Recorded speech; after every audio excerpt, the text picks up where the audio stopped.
Jamaah, oh jamaah. Alhamdulillah. Alhamdulillahirrabbilalamin. Kembali lagi di Islami Tinda. Masih di tema kita pagi hari ini. Jamaah Islami Tinda yang dirahmati Allah. Yang baru bergabung kita ingatkan lagi ya.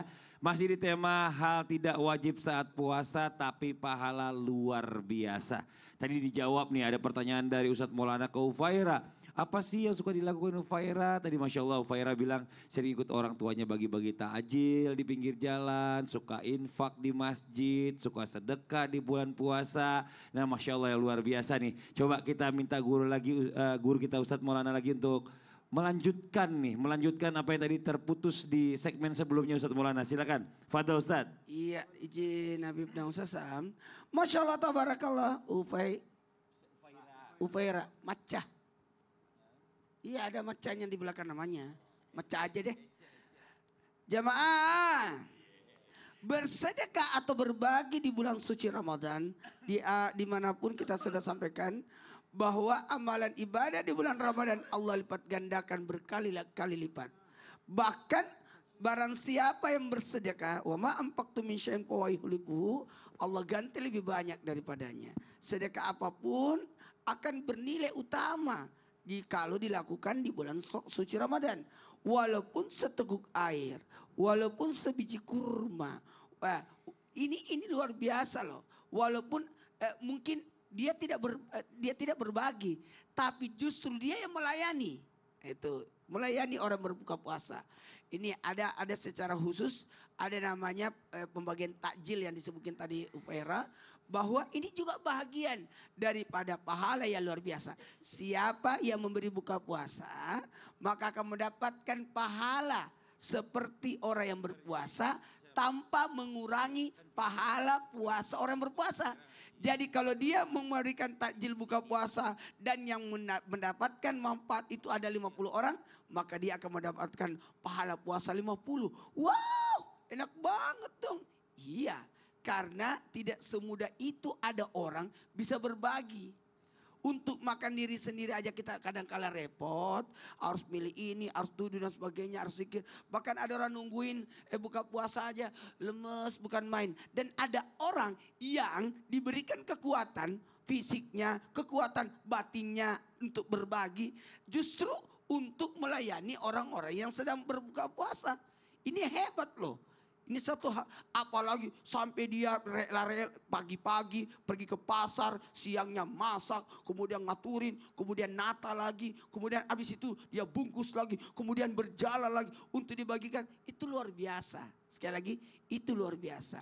Apalagi bisa berbagi menyenangkan orang. Ingat ya, bahagia itu bukan karena menerima, tapi bahagia ketika berbagi. Ada nilai kebahagiaan tersendiri ketika kita bisa berbagi. Nah, ada lagi, bukan hanya bahagia karena menerima, bukan karena bahagia karena memberi, tapi bahagia melihat orang bahagia. Dari sini kita bisa belajar kebahagiaan itu simpel, apalagi di bulan suci Ramadan. Ta'alil Quran wa afisi lisan wa mutimil jihan wa saimi pisah Ramadan. Dan ini semua ada di bulan Ramadan. Ta'alil Quran yang rajin baca Quran, kemudian wa afisi lisan yang menjaga lidahnya. Allahumma ini shaim, aku ini berpuasa supaya tidak bertengkar. Yang ketiga, tahu nggak?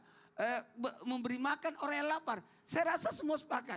Orang yang berpuasa pasti lapar kan? Dan pasti mengharapkan jamuan dan cari makanan. Dan yang keempat adalah orang yang berpuasa di bulan suci Ramadan. Kenapa saya sebut ini? Semua ada di bulan suci Ramadan. Ketahuilah, orang yang melakukan empat ini maka tergolong orang yang dirindukan oleh surga. Dirindukan oleh surga. Jadi ketika kita bisa berbagi, sebenarnya orang-orang ini adalah orang yang dirindukan oleh surga. Amin. Nah, amalan ini bagusnya kita lakukan di saat bulan suci Ramadan sudah disiapkan.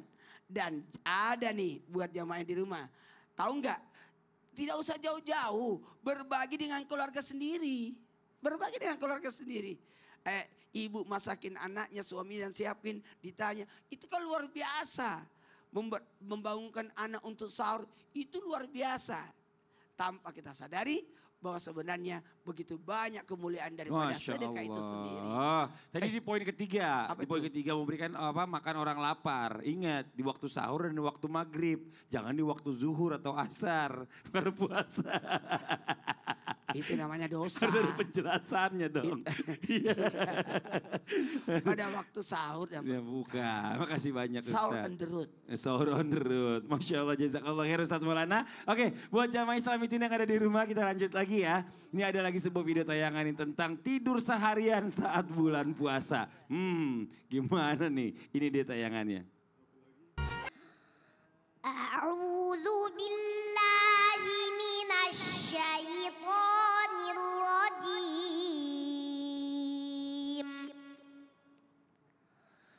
Bismillahirrahmanirrahim.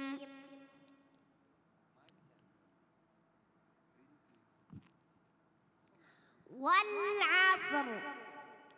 Innal insana lafi khusr illal ladzina amanu wa 'amilus solihati wa tawasaw bil haqq wa tawasaw bil haqqi wa tawasaw bis sabr. Sadaqallahul azim. Allahumma arhamna bil Quran. Surah apa itu Ufairah? Surah Al-Asr. Al-Asr. Jadi kalau huruf ro di akhir kemudian sebelumnya dia berbaris fathah, maka ro-nya juga ikut tebal. Wal asr. Jadi jangan wal asr tapi wal asr. Ro-nya ikut tebal. Tapi huruf yang lainnya Masya Allah tabarakallah. Kemudian tadi wal asr itu tentang bagaimana kita memanfaatkan waktu dengan sebaik-baiknya. Karena Allah Subhanahu wa taala langsung mengultimatum wal asr innal insana lafi khusr.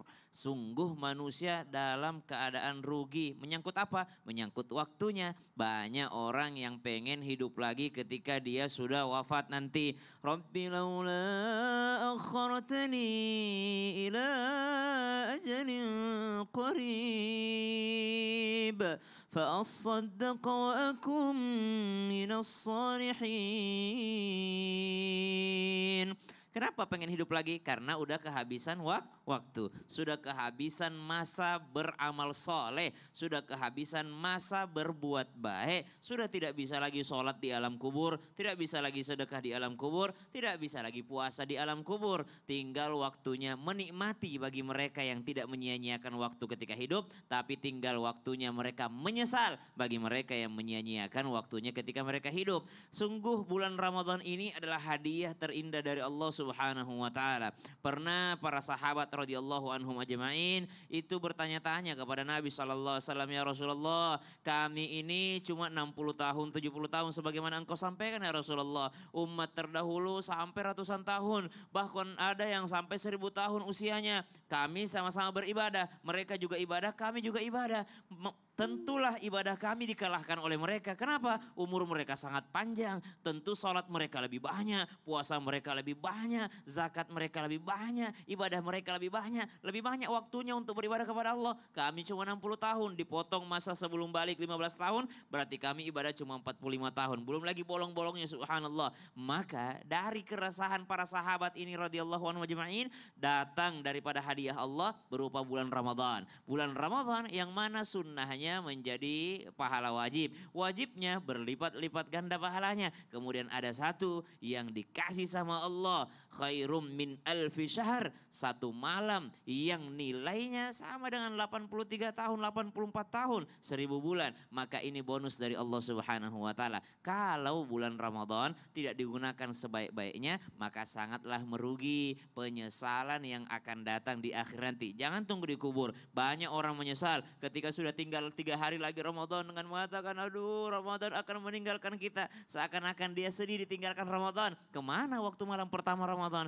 Kemana waktu malam ketiga Ramadan, malam ketujuh Ramadan, nanti malam sudah malam ke-8. Subhanallah, maka sebelum kita kehabisan waktu Ramadan ini, kita manfaatkan sebaik-baiknya. Bisa diisi dengan apa? Yang pertama bisa diisi dengan baca Al-Quran. Karena bulan Ramadan mulia dengan Al-Qurannya. Baca Quran, ya belum lancar Ustaz, maka belajar baca Quran, itu yang utama. Bukan hanya ngejar khatamnya, tapi belajar daripada hurufnya, belajar daripada makharijul huruf, ilmu tajwidnya, belajar Al-Quran, itu yang utama. Kemudian bisa diisi dengan apa? Kebaikan-kebaikan yang lainnya masih banyak. Bagi mereka yang gak kuat mungkin baca Quran, bisa dengan ibadah yang lainnya. Tetap produktif di bulan suci Ramadan. Bukan mengisinya dengan sesuatu yang tidak baik. Bukan haram hukumnya tidur, boleh-boleh saja. Bahkan bisa jadi tidur lebih baik. Kalau apa? Kalau misalnya dia bangun, dia bisa batal puasa. Misal ada orang mengatakan, aduh saya kalau tidak tidur bisa batal puasa saya nih. Maka satu-satunya cara dia bisa lakukan adalah dengan tertidur. Sehingga dia bisa menghindari daripada maksiat, bisa menghindari daripada batalnya puasanya. Ufaira kalau lagi puasa tidur atau enggak? Tidur. Nah, tidur ya, berapa lama tidurnya? Secukupnya. Secukupnya itu berapa lama nak, berapa jam?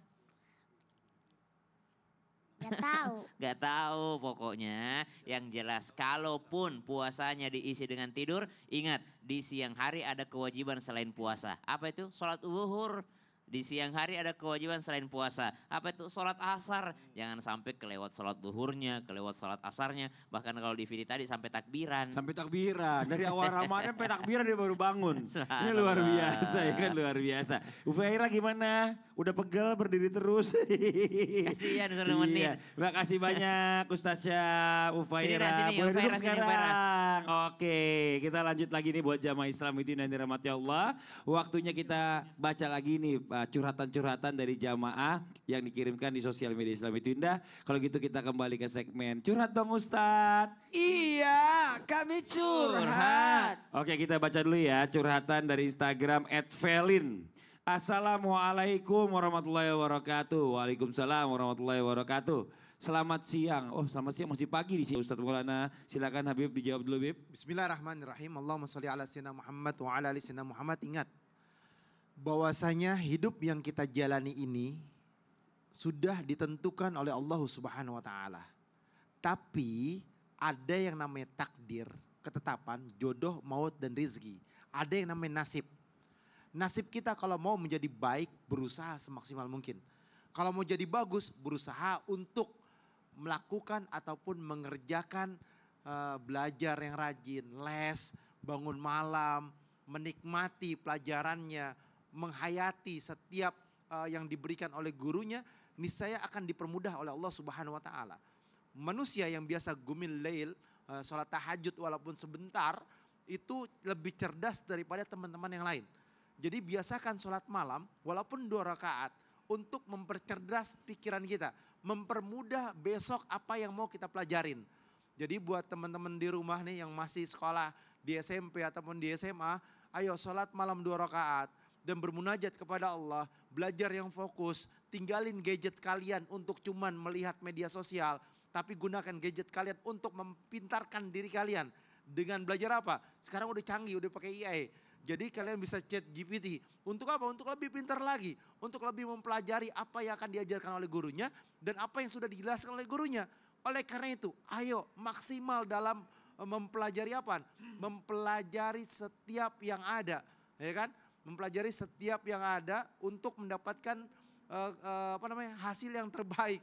Oleh karena itu, dimanapun berada, ya kan, nggak usah khawatir, ikhlaskan apa yang terjadi, yakinkan Allah kasih yang terbaik. Boleh jadi di tempat tersebut ada satu hal yang tidak baik, tapi insya Allah saya yakin Allah kasih kesempatan yang terbaik nanti yang akan datang untuk mendapatkan satu sekolah yang bagus atau PTN yang bagus. Amin. Ustadz Maulana ditambahkan silakan. Buat semuanya anak-anak lagi nunggu hasil, lakukan 5 hal. Yang pertama bersabar. Sabar ya, sabar. Sabar sebelum berbuat itu belajar. Sabar ketika memaksimalkan diri. Sabar dengan tawakal menerima hasil. Yang kedua, usahakan berbaik sangka. Ingat, bisa jadi Anda tertolak atau tidak lulus, tapi bisa jadi Anda lulus di tempat yang lain. Jangan putus asa dari rahmat Allah. Yang ketiga, usahakan ridho menerima atas apapun ketentuan yang Allah berikan. Betul tadi kata Habib bahwa kita harus ridho karena ada takdir, ada nasib. Kemudian yang keempat, usahakan mohon izin tanpa macam-macam, tolong jujur, jangan sampai berbuat curang. Demi lulus tapi curang, gak bagus. Ini ingat ya, ada orang tidak lulus di dalam akademik tapi lulus di masyarakat. Ada, jadi enggak mesti kepintaran itu bukan dilihat dari angka, tapi kepintaran itu dari hasil sebenarnya.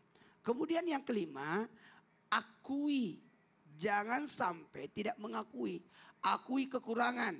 Seakan-akan kata Nabi, jangan engkau memuji orang sehingga seakan-akan engkau memenggalernya karena tidak mau ada peningkatan. Masya Allah, terima kasih banyak guru-guru kita nih buat jamaah Islam itu yang ada di rumah. Jangan kemana-mana ya, kita akan lanjutkan lagi pembahasan kita. Setelah yang satu ini tetap di Islam itu Indah. Jamaah, oh jamaah, alhamdulillah.